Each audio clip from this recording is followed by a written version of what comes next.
Breaking news Tirumala శ్రీవారి లడ్డు వ్యవహారంపై మాజీ సీఎం వైసీపీ అధినేత జగన్ మరోసారి స్పందించారు. కూటమి ప్రభుత్వం చేసిన పాపానికి పరిహారంగా ఈ నెల 28వ తేదీన రాష్ట్ర వ్యాప్తంగా ఆలయాల్లో ప్రత్యేక పూజలకు పిలుపునిచ్చారు జగన్. ఈ మేరకు ఎక్స్ వేదికగా పోస్ట్ చేశారు.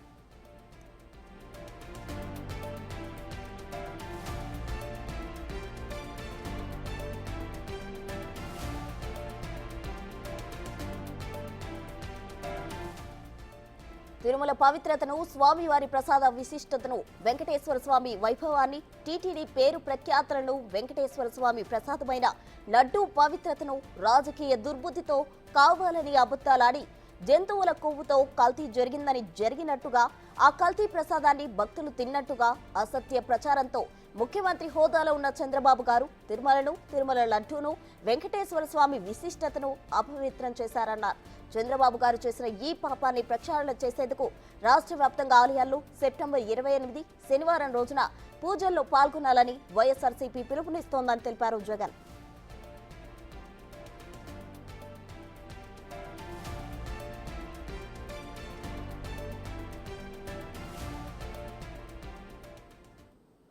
ఇదే అంశానికి సంబంధించి తాజా సమాచారం మా ప్రతినిధి మల్లికార్జున్ అందిస్తారు. మల్లికార్జున్, చెప్పండి, రాష్ట్ర వ్యాప్తంగా శనివారం ఆలయాల్లో పూజలు చేయాలని వైఎస్ఆర్సీపీ పిలుపునిచ్చింది. దీనికి సంబంధించిన తాజా డీటెయిల్స్ చెప్పండి. వైసీపీ అధినేత జగన్మోహన్ రెడ్డి ఈరోజు ఇటు ఎన్టీఆర్ జిల్లాకు సంబంధించి అదే ఉమ్మడి కృష్ణా జిల్లాకు సంబంధించిన నేతలతో కూడా సమావేశం నిర్వహించారు. ఈ సమావేశంలోనే ఈ నిర్ణయం అనేది తీసుకోవడం జరిగింది. దీనికి సంబంధించిన నేతలు కూడా బయటకు వచ్చి వైసీపీ నేతలు ఈ లడ్డు వ్యవహారంపై కూడా వైసీపీ తరఫున స్పందించడం జరిగింది. దానికంటే ముందు మాజీ ముఖ్యమంత్రి జగన్మోహన్ రెడ్డి కూడా ఒక ట్వీట్ అయితే చేయడం జరిగింది. ఏదైతే లడ్డూకు సంబంధించిన ఇష్యూ మీద వివాదం ఏదైతే కొనసాగుతూ ఉందో దానికి సంబంధించి అసలు ఆ కల్తీ అనేది అసలు జరిగిన దాఖలాలే లేవు, జరగని దాఖలాలను తీసుకొచ్చి మరి జరిగిందంటూ, అలాగే భక్తులకు సంబంధించి మనోభావాల్ని దెబ్బతీసే విధంగా ఇటు ప్రభుత్వం మాట్లాడుతుందంటూ కూడా చంద్రబాబు నాయుడు కానీ లోకేష్ కానీ మాట్లాడుతున్నారంటూ కూడా ఇటు వైసీపీ తీవ్ర విమర్శలు అయితే చేస్తూనే ఉంది. దీనికి సంబంధించి ఆ అబద్ధపు ప్రచారాలను నమ్మి ఇటు పవన్ కళ్యాణ్ కూడా పశ్చాత్తాప దీక్షలు చేస్తున్నారంటూ కూడా ప్రస్తావించడం జరిగింది. వీళ్ళ ముగ్గురు పాపాలు కడిగేందుకు ఈ నెల 28వ తారీఖున శనివారం రోజు, ఎందుకంటే శనివారం రోజు ఇటు వెంకటేశ్వర స్వామి కూడా అత్యంత ప్రీతికరమైన రోజు, ఆ రోజునే మేము ఈ కార్యక్రమాన్ని చేయబోతా ఉన్నాము. అన్ని దేవాలయాల్లో అంటే ఇటు వెంకటేశ్వర స్వామి దేవాలయంతో పాటుగా రాష్ట్రంలో ఉన్న అన్ని దేవాలయాల్లో కూడా ఈ పూజలు చేస్తామంటూ కూడా వైసీపీ ప్రకటించడం జరిగింది. ఏదైతే లడ్డుకు సంబంధించి ఇష్యూ జరుగుతూ ఉందో దాంట్లో లడ్డూలో కూడా ఏదైతే నెయ్యి ఉందో ఆ నెయ్యిలో కూడా జంతువుల కొవ్వు అనేది కలిపారంటూ కూడా ఇష్యూ కొనసాగుతూ ఉందో దానికి సంబంధించి ఇప్పటికే తీవ్ర ఆరోపణలు వైసీపీ ఎదుర్కొంటూనే ఉంది. గతం నుంచి ఈ ప్రక్రియ అనేది కొనసాగుతూ ఉంది. వైసీపీ కావాలని దీన్ని చేస్తుంది అంటూ కూడా ఇటు ప్రభుత్వం కూడా నిర్ధారించుకోవడం జరిగింది. దానికి సంబంధించి సిట్ను కూడా ఏర్పాటు చేయడం జరిగింది. దానికి సంబంధించి సిట్ కూడా ఓ పక్క విచారణ అయితే కొనసాగిస్తున్న పరిస్థితి కూడా కనిపిస్తూ ఉంది.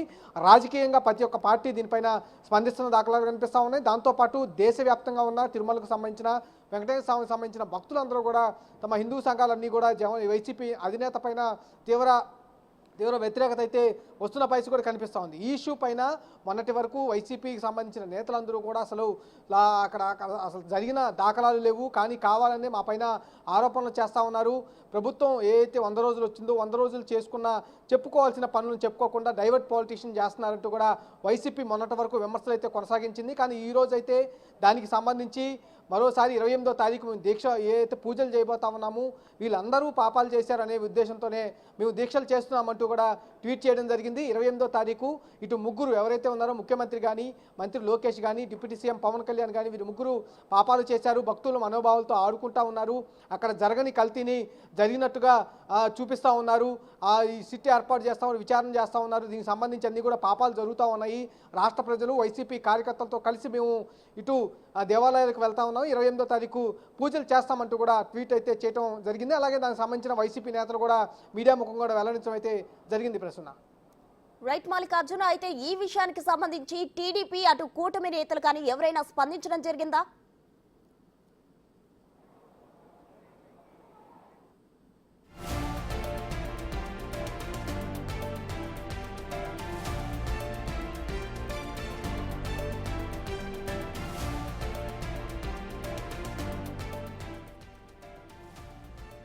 తిరుమల శ్రీవారి లడ్డు వ్యవహారంపై మాజీ సీఎం వైసీపీ అధినేత జగన్ మరోసారి స్పందించారు. కూటమి ప్రభుత్వం చేసిన పాపానికి పరిహారంగా ఈ నెల 28వ తేదీన రాష్ట్ర వ్యాప్తంగా ఆలయాల్లో ప్రత్యేక పూజలకు పిలుపునిచ్చారు జగన్. ఈ మేరకు ఎక్స్ వేదికగా పోస్ట్ చేశారు.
లడ్డూ వ్యవహారంతో పాటు తాజా సమాచారం దీనికి సంబంధించి అటు డిక్లరేషన్ కి సంబంధించి కూడా చంద్రబాబు ప్రస్తావించడం జరిగింది. దీనికి సంబంధించి మల్లికార్జున్ మరిన్ని డీటెయిల్స్ అందిస్తారు. మల్లికార్జున్ చెప్పండి, లడ్డూ వ్యవహారంతో పాటు డిక్లరేషన్ కి సంబంధించి అయితే చంద్రబాబు ప్రీవియస్ వ్యాఖ్యలు చేయడం జరిగింది. ఇప్పుడు తిరుమల పర్యటనకు సంబంధించి జగన్ కు తిరుమల పర్యటనకు సంబంధించి ఈ డిక్లరేషన్ అంశం కూడా ముందుకు రాబోతుందా? డిక్లరేషన్ తీసుకునే వెళ్ళనున్నారా?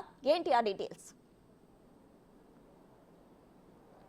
కంపల్సరిగా, ఎందుకంటే లడ్డూ వ్యవహారానికి సంబంధించి ఒక పక్క చర్చ అయితే నడుస్తూ ఉంది. మరొక పక్క ఎందుకంటే తిరుమలకి అన్యమతస్తులు ఎవరు వెళ్ళినా కూడా డిక్లరేషన్ అనేది కంపల్సరిగా ఇవ్వాల్సి ఉంటుంది. కానీ గతంలో ముఖ్యమంత్రిగా ఉన్న జగన్మోహన్ రెడ్డి అయితే డిక్లరేషన్ ఇవ్వకుండానే స్వయంగా ఆలయంలోకి వెళ్ళడం జరిగింది. ఎందుకంటే మొదటి నుంచి మాజీ ముఖ్యమంత్రి జగన్మోహన్ రెడ్డి నేను క్రిస్టియన్ అని చెప్పుకుంటూనే వస్తూ ఉన్నారు. ఎవరు అన్యమతస్తులు, ఎందుకంటే గతంలో కూడా సోనియా గాంధీ కానీ అబ్దుల్ కలాం కానీ ఇలా చాలామంది జాతీయ నాయకులు అలాగే చాలా పెద్ద పొజిషన్లో ఉన్నవారు అందరూ సైతం కూడా అన్యమతస్తుల్లో ఉన్న ఎవరు కూడా తిరుమలకు వెళ్ళాలంటే డిక్లరేషన్ ఇచ్చి శ్రీవారిని దర్శించుకొని వచ్చిన దాఖలాలు చాలా ఉన్నాయి. కానీ ముఖ్యమంత్రి ఉన్న సమయంలో జగన్మోహన్ రెడ్డి మాత్రం డిక్లరేషన్ అనేది ఇవ్వకుండానే స్వయంగా వెళ్ళి శ్రీవారిని దర్శించుకొని బయటకు వచ్చిన పరిస్థితులు కూడా కనిపించాయి. గతంలో దీనిపైన చాలా వివాదాస్పదాలు కూడా వ్యాఖ్యలు కూడా అటు వైసీపీ నుంచి కూడా వచ్చిన దాఖలాలు కనిపించినాయి. ముఖ్యమంత్రి హోదాలో డిక్లరేషన్ ఇవ్వాల్సిన అవసరం లేదంటూ కూడా అక్కడున్న మాజీ మంత్రి కొడాల నాని సైతం అప్పుడు కామెంట్స్ కూడా కొంత సెన్సేషనల్ అయినవి కూడా చెప్పుకోవచ్చు. కానీ ఈసారి ముఖ్యమంత్రిగా లేడు కాబట్టి మాజీ ముఖ్యమంత్రిగా ఉన్నారు, ఇప్పుడు పులివెందుల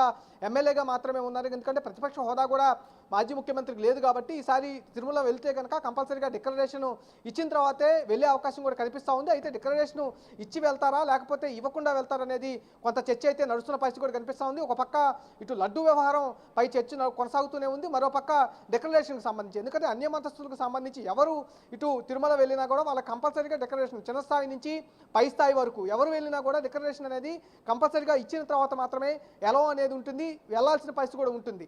దాన్ని కంపల్సరీగా అక్కడ తిరుమలలో రూల్స్ అనేవి పాటిస్తూ ఉంటారు. కానీ ముఖ్యమంత్రిగా హోదాలో ఉన్నప్పుడు మాత్రం జగన్ మాత్రం ఈ రూల్కి అతిథులుగా వ్యవహరించిన పరిస్థితి కూడా గతంలో కనిపించింది. ఇటు ముఖ్యమంత్రి చంద్రబాబు నాయుడు కూడా స్వయంగా ఏ అన్యమతస్తులకు సంబంధించి ఏవైతే ఉంటాయో డిక్లరేషన్ ఇచ్చి వెళ్లాల్సిన అవకాశం ఉంటుంది. అక్కడ ఉన్న పవిత్రతను కాపాడాలన్నా అన్యమతస్తులు శ్రీవారిని దర్శించుకోవాలన్నా ఇది కంపల్సరీగా ఎప్పటి నుంచో ఏళ్ల నుంచి వస్తున్న రూల్ అనేది ఉంటూ ఉంది. కానీ గతంలో ఈ రూల్ని వైసీపీ ప్రభుత్వం దీన్ని తప్పుదో అయితే పట్టించిందంటూ కూడా వ్యాఖ్యలు చేయడం కూడా మనం గమనిస్తూనే ఉన్నాం. కానీ ఇక్కడ ఈసారి జగన్మోహన్ రెడ్డి తిరుమల వెళ్తే కనుక, అంటే దిగిపోయిన తర్వాత నుంచి ఇప్పటి వరకు తిరుమలకు జగన్మోహన్ రెడ్డి అయితే వెళ్ళిన దాఖలాలు లేవు. కానీ 28వ తారీఖు ఇటు అన్ని దేవాలయాల్లో పూజలు చేస్తామని చెప్పారు కాబట్టి 28వ తారీఖు జగన్మోహన్ రెడ్డి వెళ్తే కనుక కంపల్సరీగా డిక్లరేషన్ ఇచ్చి వెళ్ళే దాఖలాలు ఎక్కువగా కనిపిస్తూ ఉన్నాయి. ఎందుకంటే అప్పుడు ముఖ్యమంత్రి హోదాలో ఉన్నాం కాబట్టి మేము వెళ్ళామనే మాటలు అప్పుడు విమర్శలు వచ్చిన దాఖలాలు ఉన్నాయి. కాబట్టి ఈసారి ఎమ్మెల్యే స్థాయిలోనే వెళ్తున్నారు కాబట్టి డిక్లరేషన్ కంపల్సరీగా ఇచ్చి వెళ్ళాలనే డిమాండ్ అయితే ఎక్కువగా వినిపించే అవకాశం కనిపిస్తూ ఉంది. అయితే ఇస్తారా లేదా అనేది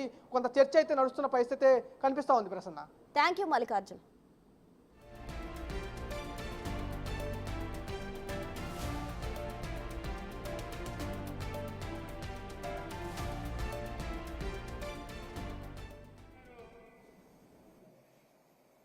దాన్ని భుజానేసుకుని ఆ మాటను ప్రచారం చేయటం, వీళ్ళందరూ కలిసి ఉమ్మడిగా కూటమిగా చేసినటువంటి ఈ కూటమి పాపాన్ని ప్రక్షాళన చేసేదానికి సెప్టెంబర్ మాసం 28వ తారీఖున అంటే ఈ నెల 28వ తారీఖున శనివారం తిరుమల వెంకటేశ్వర స్వామి వారి యొక్క పవిత్రతని వీళ్ళ ముగ్గురు కలిసి కూటమంతా కలిసి అపవిత్రం చేసినటువంటి దౌర్భాగ్య పరిస్థితుల నుంచి వాళ్ళ పాపాలని క్షమించి వదిలేయమని, దానికి పరిహారం కోసం జగన్మోహన్ రెడ్డి గారి యొక్క పిలుపు మేరకు ఈ శనివారం 28వ తారీఖున ప్రతి నియోజకవర్గంలో కూడా వివిధ దేవాలయాల్లో భక్తులు కానీ, ప్రజలు కానీ, అలాగే వైఎస్ఆర్ కాంగ్రెస్ పార్టీ కార్యకర్తలు కానీ ప్రతి ఒక్కరు కూడా ఆ రోజు ఈ కూటమిగా వీళ్ళు ఏర్పడి స్వామివారి పవిత్రతని ఈ రకంగా కిరాతకంగా పాపానికి ఒడిగట్టిన దాన్ని పరిహారం కోసం ప్రత్యేకమైన పూజలు నిర్వహించమని చెప్పని అందరినీ కూడా వైఎస్ఆర్ కాంగ్రెస్ పార్టీ తరఫున కోరుకుంటున్నాం. పవన్ కళ్యాణ్ గారు